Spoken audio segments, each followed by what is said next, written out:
bienvenue dans l'émission Parole de femmes. Cette semaine, nous parlons de l'inquiétude, comment la surmonter, comment vivre une vie dans la paix et dans la joie, même si nous vivons des situations très difficiles. Mais je crois que depuis le début de la semaine, vous avez appris à vous confier en Dieu et vous avez déjà vu la différence. Et nous sommes avec toi, Gladys, pour toute cette semaine. Bonjour. Bonjour Annabelle. On est contente de te retrouver et on parle de ce thème dont tu as déjà parlé, je crois, aussi sur ta chaîne YouTube. T'as vu comment je fais? Les mardis de Gladys. Mardi de Gladys, tu postes une vidéo tous les mardis, vidéo d'encouragement pour les femmes, et beaucoup d'hommes te suivent, c'est bien ça. Voilà, et tu t'encourages.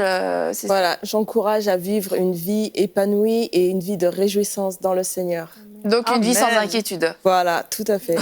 Et aujourd'hui, nous allons voir comment profiter du moment présent, parce qu'en fait, l'inquiétude, quelquefois on s'en rend pas compte, mais ça vient vraiment voler notre joie, voler notre paix, et on est avec nos enfants, on est avec nos amis, avec notre famille. Et on n'arrive pas à profiter parce qu'on est en train de penser à ce qui pourrait ne pas y aller, à ce qui ne s'est pas bien passé, à toutes les choses qu'on pourrait possiblement régler à un moment donné. Et du coup, on passe complètement à côté de tous ces moments qui sont des moments quelquefois de détente, mais quelquefois aussi des moments juste agréables avec notre famille. Ouais, c'est ça. Des fois, on se laisse aller, on se laisse envahir, on se laisse amener dans ces temps d'inquiétude, ces moments d'inquiétude, alors qu'on est soit vraiment en famille, ou on est dans un temps où on devrait pouvoir se réjouir, où vraiment c'est Dieu qui nous bénit, qui nous donne des temps où on peut profiter, juste profiter en fait. Et puis on est là à penser, à repenser, à repasser toutes ces choses, toutes ces pensées harcelantes en fait, ces pensées d'inquiétude. Et du coup, on passe carrément à côté, vraiment, mais vraiment, vraiment à côté de ce beau temps qu'on aurait pu passer. Et c'est vraiment triste en fait. Alors que la seule chose qu'il faudrait faire, c'est juste à un moment donné casser cette chose-là, cette inquiétude, et dire non, bah maintenant, stop! Je veux plus penser à ça, je refuse de penser à ça. Je veux juste me réjouir et profiter, en fait. Et quelquefois, ça se passe notamment quand on reçoit des gens, on a des invités, des amis, de la famille. Et en fait, nous, les premières, on est celles qui ne profitons pas parce qu'on est tout le temps en train de vérifier est-ce que tout va bien, est-ce que tout le monde a quelque chose, etc. Puis souvent, les gens te disent « mais vas-y, assieds-toi, assieds-toi ». Et toi, tu es toujours partie dans la cuisine en train de faire tes trucs. Et puis, tu étais censée passer une bonne soirée avec tes amis, avec ta famille. Puis, on t'a quasiment pas vu. Et parce que on est trop occupés, mais les gens, c'est sûr, ils sont contents de venir et de manger un repas, on est d'accord, mais ce qui leur fait le plus plaisir, finalement, c'est aussi de passer du temps avec nous, avec les personnes, avec la femme de la maison, et on se prive vraiment pour des moments comme ça, puis quelquefois, d'ailleurs, ça devient même après un fardeau de recevoir, tellement ça demandait de travail, et je pense que faut qu'on apprenne à relâcher, puis à manger avec les gens quand on les invite, et à profiter. Et Aurélie, alors, je sais même pas comment tu fais, toi, parce que toi, tu avais tout préparé à l'avance, tout était prêt. Comment c'était quoi ton secret, Aurélie? L'anticipation. Non, mais en fait, quand tu dis ça, moi, je me revois quelques années en arrière où on organisait des événements, et pareil, pendant l'événement, j'étais ultra concernée par plein de trucs au point où je ne profitais pas du tout en fait de la soirée, et à la fin les gens avaient dansé, ils avaient tout fait, et puis moi j'étais il y a ça qui n'avait pas marché, il y a ça qui n'était pas revenu à sa place, etc. Et j'ai réalisé à ce moment-là qu'en fait il faut profiter, il faut prendre le temps vraiment de s'asseoir et d'apprécier, c'est le bon mot, l'instant présent, en fait. Et même Dieu aime ça. Dieu prend plaisir à ce qu'on soit assis et que vraiment on jouisse, en fait, de la vie. Parce que le bonheur, la grâce, c'est les choses qui doivent nous accompagner tous les jours, en fait. C'est pas l'inquiétude, c'est pas le stress, etc. Donc, vraiment, moi, j'ai réalisé qu'il faut le faire. Et en tout cas, moi... dans la façon dont je vis aujourd'hui, par rapport à ce que tu disais, Annabelle, je prends le temps de m'asseoir, tout simplement parce que je sais que c'est important. Et quand on regarde aux autres, en fait, on réalise aussi à quel point ce temps est important. En fait, le temps passé à profiter, à apprécier la présence d'autres personnes est meilleur que le temps passé à s'occuper de plusieurs affaires. Bon, on connaît l'histoire de Marthe et de Marie.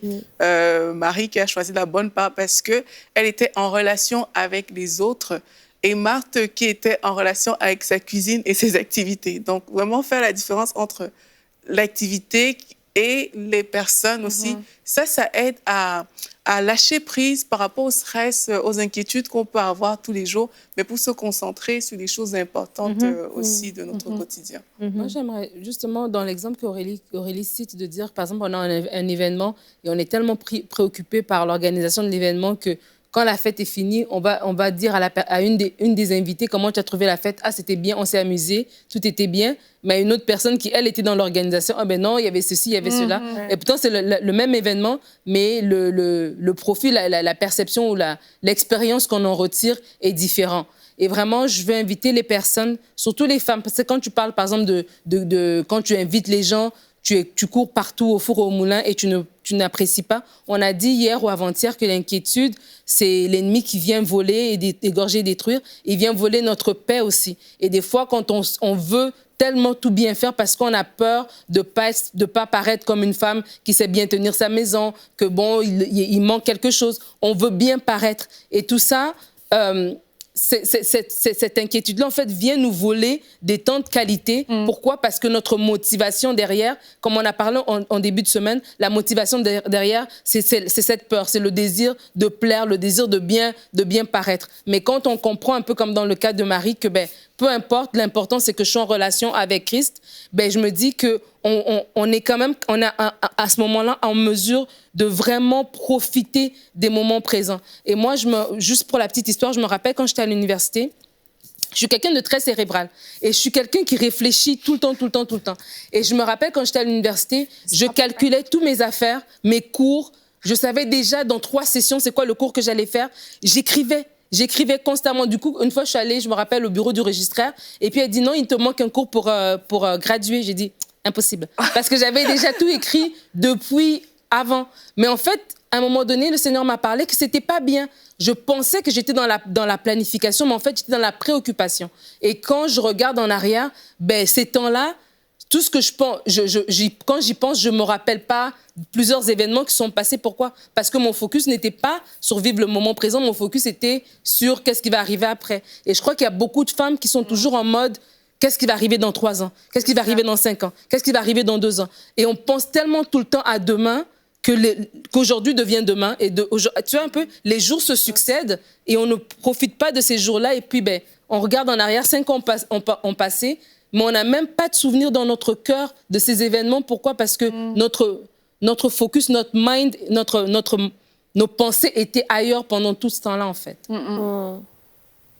C'est vrai, c'est tellement important, en fait, de juste se poser et se dire, OK, bon, on a le droit, en fait, de juste se poser et de se réjouir du temps présent.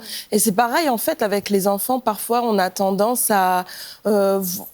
les enfants, la maison, en fait. Vouloir gérer toute sa maison, que tout soit nickel, que les livres soient rangés, classés, les DVD pour... avant, quand il y avait des DVD. Quand on rangeait encore dans ça. l'ancien temps. Ouais, c'est ça. Et puis, les enfants, ils rentrent de l'école et au lieu de juste pouvoir jouer, en fait, avec eux, non, attention, tu ranges pas, tu déranges pas les choses. Mais non, mais en fait... calme-toi et puis juste profite. Parce que tes enfants, ils vont grandir tellement vite. Tu vas te retourner, tu vas te dire « Ah mince, il a déjà 18 ans. » Oui, il a 18 ans. Il faut choisir ses... avec toi à ce moment. Il faut choisir ses batailles. Moi, j'ai vraiment envie de dire quelque chose parce qu'on parle de l'inquiétude depuis le début de la semaine. Et, tu sais, aujourd'hui, on veut vraiment se reposer sur le fait de se reposer, justement, profiter des moments pour se reposer. Mais je pense que tant et aussi longtemps qu'on n'aura pas mis l'inquiétude sur l'autel, je me dis ça va être des cercles vicieux et ça va revenir dans toutes les sphères de notre vie. On est des femmes, on pense tout le temps, qu'on soit en vacances ou qu'on travaille, que nos enfants soient petits ou qu'ils soient grands, il y a toujours quelque chose qui tourne dans notre tête parce qu'on est en charge. Et je pense vraiment que l'inquiétude doit être mise sur l'autel dès maintenant et vraiment juste passer à autre chose et se reposer en Dieu et apprendre à se dire que c'est correct que c'est OK de prendre du temps dans la présence de Dieu pour se reposer. J'ai appris ça vraiment pour dire qu'au début, ben, moi, je ressentais vraiment, il y a plusieurs années, vraiment comme un appel à juste baigner à chaque jour dans la présence de Dieu. Je sais que tu allais dire à dormir. Aussi parce que Dieu en donne autant à ses bien-aimés durant leur sommeil. Amen. Alléluia. Mais ce que je veux dire, c'est que j'avais un sentiment de culpabilité à me reposer dans la présence de Dieu. Parce que c'est comme ça que je trouvais mon calme.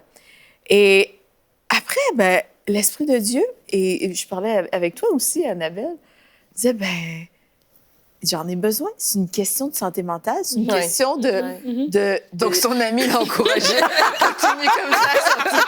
Philippe Yacatis, Philippe Yacatis. Non, mais c'est vrai. Aujourd'hui, j'ai compris dans la vie que c'était essentiel et primordial de passer du temps juste à me reposer dans la présence de Dieu, dans la prière, avec mon café, avec mon verre d'eau, avec rien, mais avec Dieu. Amen. Je vais être appelée amie de Dieu. Et si je suis l'amie de Dieu, je sais que mon berger prend soin de moi.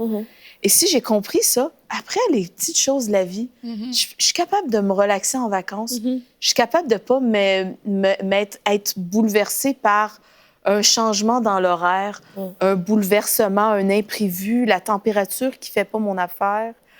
Je peux vraiment être... Si je suis constamment remplie, je suis prête à toute éventualité, à adresser toutes les éventualités dans le calme et la confiance. C'est dans le calme et la confiance que sera votre force. Parce qu'à fois, on arrive à profiter du moment quand ce moment se passe comme nous, on l'avait prévu. C'est ça. Et ça, on en revient encore au fait, on compte sur nos propres forces. On l'avait prévu, on l'avait organisé, on l'avait planifié de cette façon-là. Ça se passe de cette façon-là, c'est parfait, j'arrive à profiter, tout est sous contrôle. Mais quand ça commence, il commence à avoir quelques imprévus et que là, on commence à mal réagir, ben voilà, la journée est fichue. T'as 2 gouttes de pluie qui tombent, la journée est fichue, on fait demi-tour. Allez, c'est bon. C'est la journée que t'as prévue à tes enfants depuis 6 mois, on en parle, qu'on va aller dans tel et tel parc. Et là, tu fais demi-tour.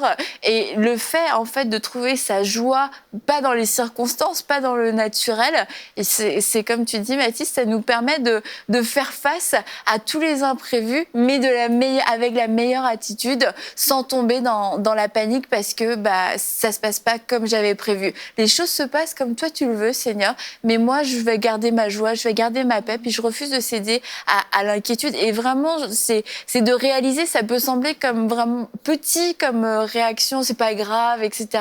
On est des femmes, et blablabla, mais on peut vraiment pourrir la vie notre vie et la vie familiale, mettre un couvercle sur l'épanouissement de la vie familiale, et puis les enfants ont plus de plaisir dans d'autres familles ou avec d'autres membres de la famille. C'est ce moment où Bon, voilà, parce que en fait, on génère du stress qu'on partage aux autres et on stresse tout le monde. Et notre famille même tremble dès qu'il y a un imprévu parce qu'ils savent que on peut se désorganiser. exploser, Mais c'est ça, en fait, et c'est de ça dont il parle, en fait, la charge mentale. Quand il parle de charge mentale, en général, en plus, étrangement, il parle de charge mentale, mais ça atteint plus les femmes que les hommes, en fait. Et la charge mentale, c'est quoi? C'est que les femmes ont trop de choses à faire, donc elles sont tout le temps en train de penser à ces choses qu'elles ont à faire, elles sont en train de réfléchir sur les choses et s'inquiéter par rapport aux choses qu'elles ont à faire. Mais nous, en tant que chrétiennes, on ne devrait pas être attaquées par la charge mentale, on ne devrait pas être soumise à la charge mentale, en fait. On ne devrait pas se dire... oh, il y a ça, et il y a ça la semaine prochaine. Et non, on devrait se dire à un moment donné, il faut s'arrêter et puis se dire, attends, mais quand même, j'ai un bon berger, il est là pour moi, je peux m'appuyer sur lui et je peux profiter de la vie. C'est mon droit. Et en fait, ce bon berger, il dit quoi? Je t'amène dans des verts pâturages. Ces verts pâturages, ils servent à quoi? À stresser? Non, Il reste en ton âme. je suis là, je dois être. Je dois pouvoir profiter. C'est vraiment mon droit en tant que fille, en fait. C'est mon droit de pouvoir juste profiter, en fait, de ces verts pâturages dans lesquels mon bon berger m'amène. Mais... Jésus dit, prenez mon joug, il est doux et léger. Et vraiment, moi, j'insiste ici sur le doux et léger. parce que ça enlève le stress, les inquiétudes et toutes ces choses. C'est juste de savoir qu'on peut mener une vie douce, aussi légère, paisible et tous les jours. Parce que ça, la Bible nous dit qu'il y a un temps pour toutes choses, on est d'accord. On ne dit pas aux gens ici d'aller se prélasser 24 heures sur 24, 7 jours sur 7. Non, mais c'est vraiment, il y a un temps pour toutes choses. Puis il faut savoir reconnaître dans les temps qu'on vit, et ça peut se vivre tous les jours. Juste vivre la paix de Dieu, vivre cette douceur qui est en Jésus-Christ, et tous les jours. Parce que, en fait, ce qui n'est pas normal, c'est justement d'être dans cette panique ou charge mentale. Ça, ce n'est pas normal, en fait. Et accepter ça, c'est quelque part rejeter la parole de Dieu, c'est rejeter l'option que Dieu nous propose. Parce que Dieu nous propose des choses douces, des choses légères. Dieu nous propose le bonheur, il nous propose la grâce, il nous propose des verts pâturages. Mais dès l'instant où on ne se retrouve pas dans ce schéma, mais si on accepte, ça veut dire que quelque part, on est en train de dire « Ben non, merci Seigneur, ce que tu me proposes, je ne le veux pas, je veux embrasser mes charges, etc. » Donc, c'est vraiment de se dire tous les jours, la paix est disponible pour moi. Tous les jours, passer des moments de qualité, des bons moments, c'est disponible pour moi, c'est mon partage. Et je choisis, en fait, de le vivre, parce qu'on doit choisir d'entrer là-dedans et vivre cette vie-là, en fait. Surtout, en fait, il y a une chose, c'est que Dieu, quand il nous arrive des choses dans la vie, quand il y a un changement, un bouleversement, il y a des situations qui arrivent, mais Dieu, il n'est pas paniqué parce que, tout simplement, il sait, en fait, que ces situations-là, elles existent. Donc, il ne veut pas qu'on puisse se laisser aller à la panique, mais juste qu'on puisse retourner vers lui et puis juste se confier en lui par rapport à ces situations. Parce que Dieu, il se dit pas « Oh, mon Dieu, Adam a mangé le fruit ». Il n'est pas surpris, en fait. Il sait que ça se passe. Et Dieu ne panique pas par rapport aux situations, parce que dans la foi, on n'est pas en train d'être en panique. Non, on va réagir à la situation, mais on ne va pas paniquer par rapport à la situation. Mais c'est ce que Jésus a fait par rapport à la mort de Lazare. Il n'a pas paniqué et s'est dit tout de suite, je pars à, je ne sais plus c'est quelle ville où il était, Lazare. Mais en fait, même 2 jours après, il est venu pour ressusciter Lazare. Mais il n'était pas dans la panique. Non, Jésus n'était jamais dans la panique. Mais alors qu'on parle de se reposer au quotidien, il y a un mot que Mathilde a dit qui m'a tiqué, c'est le mot culpabilité. Et je crois que les femmes, la Bible nous dit dans Romains de ne pas se conformer au siècle présent. Et je crois que le siècle présent a amené la femme à penser qu'elle doit tout gérer, qu'elle doit tout contrôler, qu'elle doit tout faire, qu'elle doit travailler, arriver à la maison, sa maison doit être super propre, ses enfants doivent être bien habillés, elle doit faire des repas avec bio-gastronomiques. Et des repas nouveaux à chaque jour, tu vois.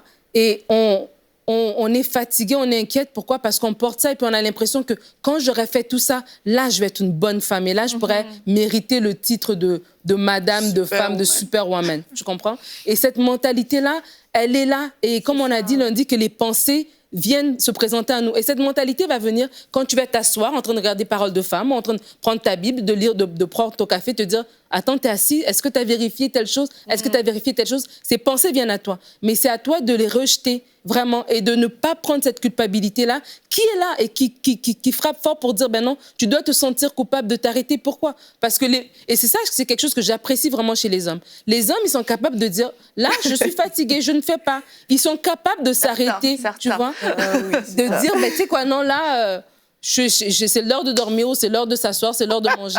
Ils sont capables de faire ça. En tout cas, moi, mon mari, il est capable de faire ça.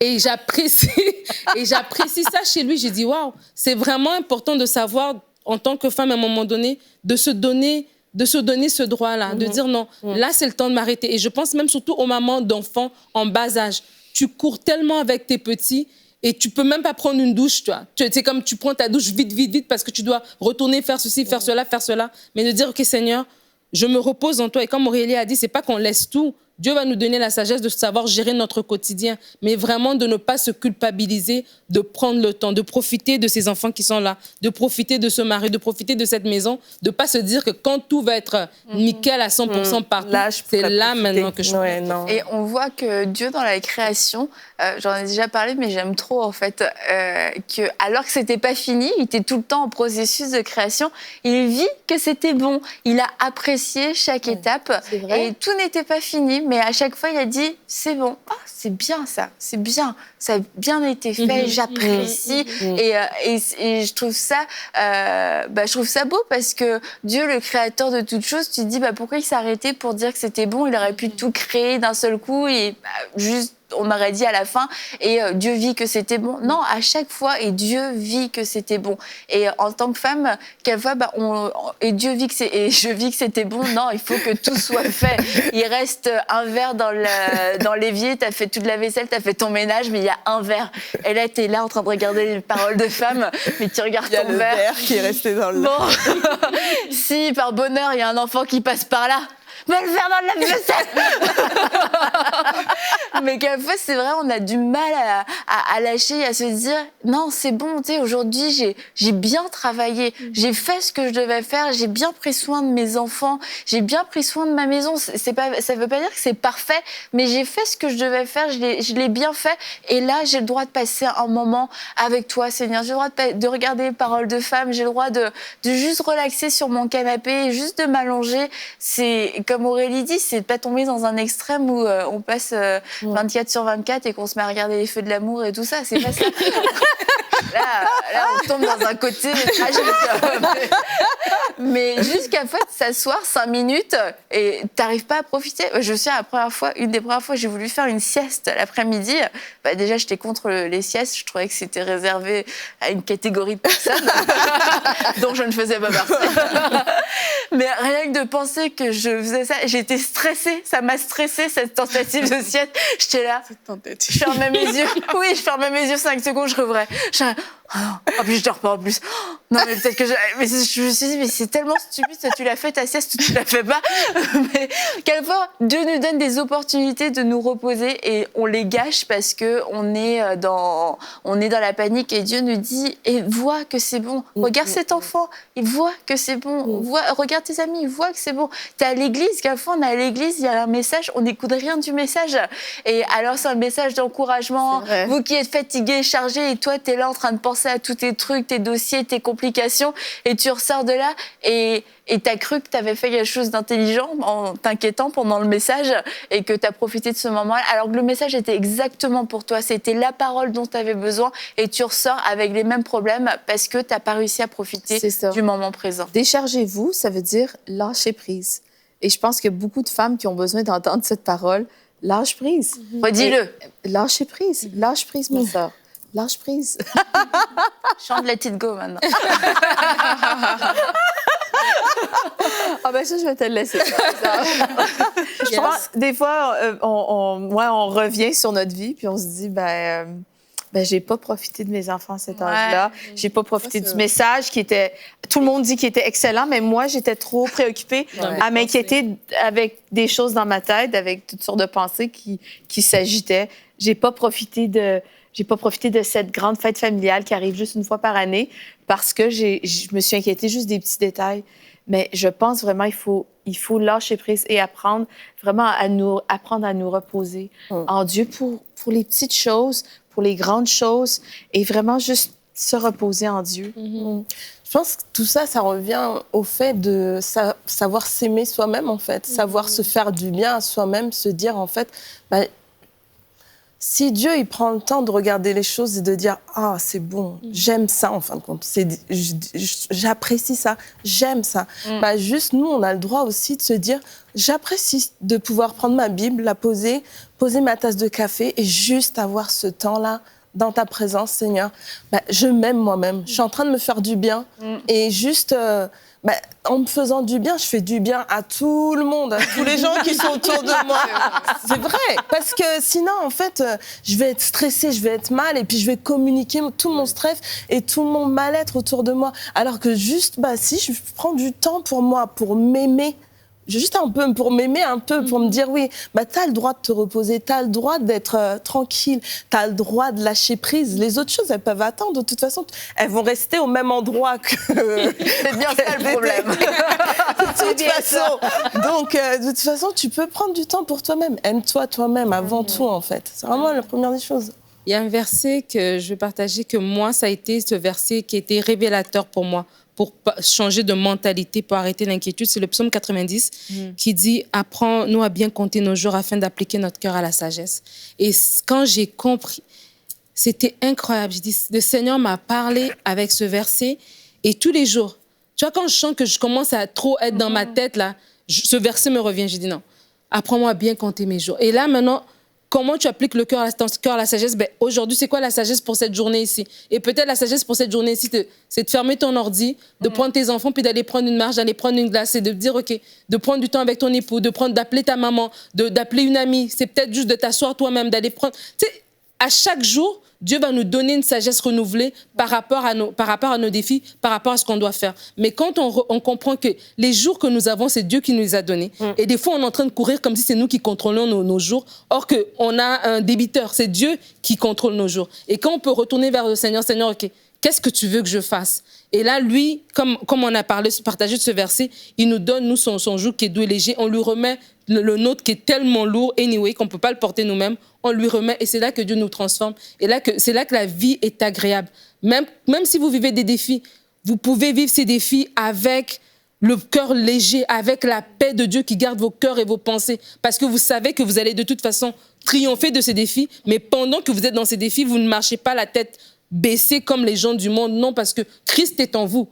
Christ, le Saint-Esprit vit en vous, c'est pas rien là. C'est une grande chose et vraiment de prendre conscience de ça, ça nous amène à un autre niveau en fait. Et quand on est là, d'être là, et parce que là on parle comme de donner toute une journée à nous, aux gens, etc. Mais en fait c'est juste des moments dans la journée. T'es avec tes enfants, tu manges avec tes enfants, une demi-heure, t'es là, t'es avec eux, t'es dans la prière, t'es avec Dieu, t'es là, t'es avec lui, t'es pas ailleurs ou sur ton téléphone, t'es avec ton mari, t'es là, t'es avec lui. Et c'est ces moments qui vont créer des moments de qualité. Et comme tu disais Nadine, ça crée des souvenirs et c'est dramatique, c'est sûr, de repenser à peut-être toute une période de 10 ans où on n'a rien vu parce qu'on était tout le temps en train d'anticiper et en train de vivre autre chose. Et c'est terrible de se dire, mince, j'ai pas de souvenirs, j'ai pas de souvenirs. Ces moments-là n'ont laissé aucune trace en moi. Et c'est aujourd'hui que ça se passe. Aujourd'hui, vous pouvez prendre la décision de passer un moment de qualité avec le Seigneur, avec votre mari, avec vos enfants, mais d'être pleinement là et de profiter parce que non, les choses ne bougeront pas, je vous assure. Ça ne tombera pas plus bas non plus. Ça va rester intact. Donc, c'est pas une demi-heure, on n'est plus à une demi-heure près, mais profitez de ce temps présent et ayez la pensée de Dieu qui est une pensée supérieure et Dieu vit que c'était bon. Ayez cette pensée et je vois que c'est bon, je m'arrête et je profite de ce moment. Et on vous encourage à regarder une autre émission de Paroles de Femmes, d'ailleurs, dans la foulée, pour profiter de ce petit moment que vous vous offrez à vous-même. Et on se retrouve demain pour une prochaine émission de Paroles de Femmes. Peut-être vous êtes déjà posé la question de savoir, mais comment puis-je transformer des vies autour de moi? Eh bien, c'est possible en faisant partie des 8000 partenaires de MCI. Dès maintenant, donnons pour faire entrer EMCI dans une nouvelle saison. Pour faire votre don, rendez-vous sur emcitv.com/8000.